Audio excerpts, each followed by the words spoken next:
It is also useful to define ecosystem diversity, the number of different ecosystems on Earth or in a geographical area. Whole ecosystems can disappear, even if some of the species may survive by adapting to other ecosystems. The loss of an ecosystem means the loss of the interactions between the species, the loss of unique features of co-adaptation, and the loss of biological productivity that an ecosystem is able to create.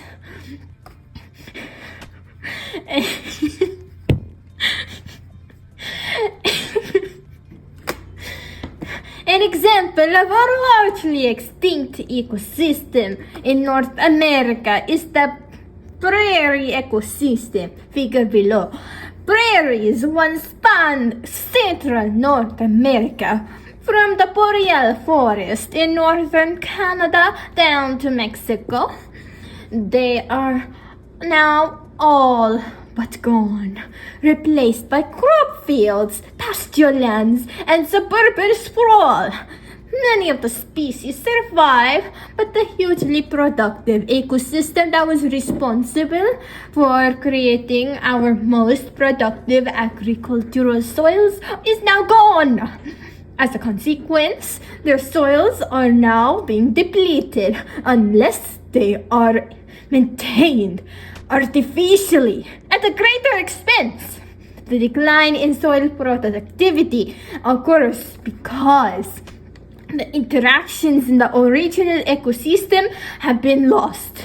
This was a far more important loss than the relatively few species that were driven extinct when the prairie ecosystem was destroyed. My Lord.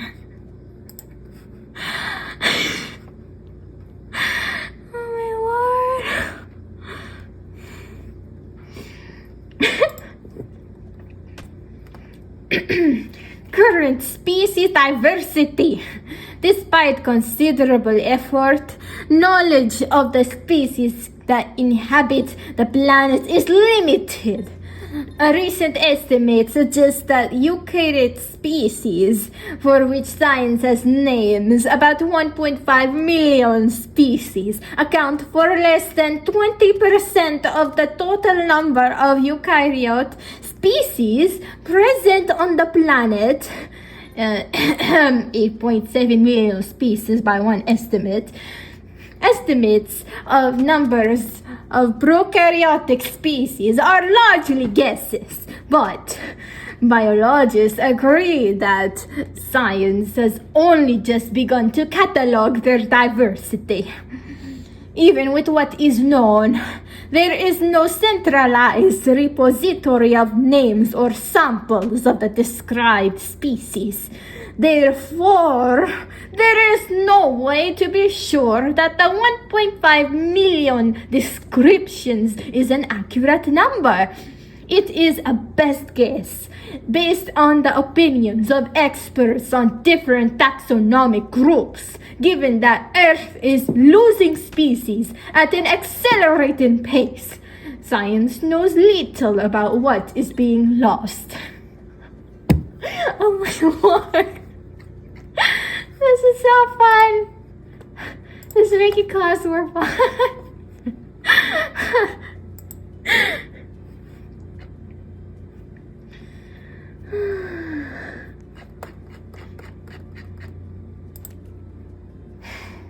All right. Biodiversity hotspots. A biodiversity hotspot is a conservation concept developed by Norman Myers in 1988.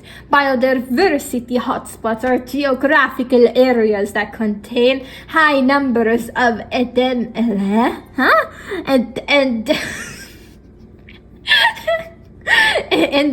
species. I don't even know what endemic actually means. Anyway, what does endemic mean actually? Hold on. Endemic. What is endemic? Endemic refers to a condition or disease that is regularly found and very I can't English anymore. Very common within a particular region or group. Okay. Or it could be like of a plant or animal native in a like restricted to a certain place. That makes more sense. Okay. Where was I? The purpose of the concept was to identify important locations on the planet for conservation efforts, a kind of conservation triage. By protecting hotspots, governments are able to protect a larger number of species. Ow. Oh my lord, I just hit my hand. The original criteria for a hotspot included the presence of 1,500 or more species of endemic plants and 70% of the area distributed. Disturbed. Not disturbed. Oh my lord, it's disturbed. Sorry. 70% of the area disturbed by human activity. There are now 34 biodiversity hotspots that contain large numbers of endemic species, which include half of Earth's endemic plants. And there's a cute little map. Oh my lord. Yeah, all these provinces. Yes.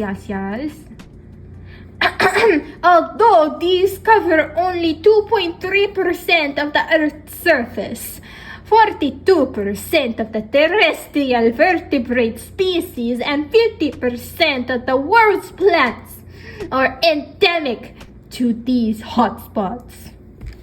Oh my lord. This is making learning more interesting, not gonna lie. Video. Okay, bye.